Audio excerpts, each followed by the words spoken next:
Sociology, all, for me, it became real through phenomenology, through really learning how to do phenomenology, and to just, try to ignore all the things you've been taught about whatever, and just be present to it and see, and as Goethe says, let it speak to you, right? Yeah, and I think for me, like I want to apply that to reading, because you were just talking about reading and criticism, and the way to do that in reading is to, at least in the very first reading of a text, you've got to put yourself in a position of openness to what the text has to say to you.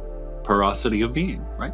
Yeah. And if you don't, you're not really responding to it in fully, because you haven't integrated it. Only if at least on a first reading, you have to be open to what it has to say to you before you can even begin to actually effectively critique it. And any effective critique is going to be a constructive criticism by its nature, because there's almost nothing so bad where there's no part of it that doesn't resonate and isn't true. I wonder with the trend of the attention span of the human being getting ever more and more compressed by our civilization, what do you think that's going to do to the ability to perceive the Sophianic? It seems to me that, like, maybe the single most anti-Sophianic thing going on in our culture right now is the never-ending assault against our attention span that tries to make it shorter and shorter, because there is a kind of, like, one of the foremost requirements to see the kind of thing you're talking about is a certain level of you need two things. You need patience and reverence and stillness. Yeah. And stillness. And those things are the things that are most under assault, it seems to me. They are, and that's why it's demonic. It is, right? And I've compared the internet, and not, I'm appreciative of the internet because we're talking right now over the internet, so I appreciate it.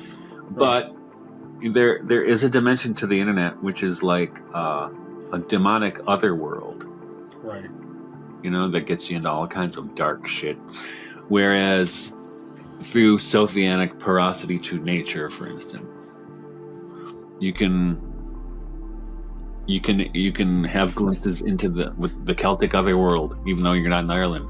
The other world here, and which is very Sophianic disclosure, you could say.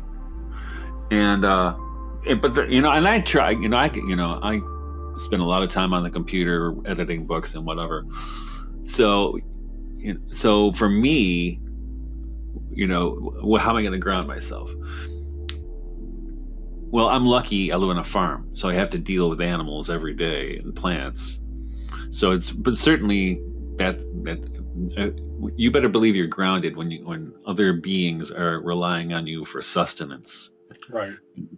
But I also try to just pay attention to what's going on in the world, or to, in the act of reading, to just be attentive to it, right? To really be attentive.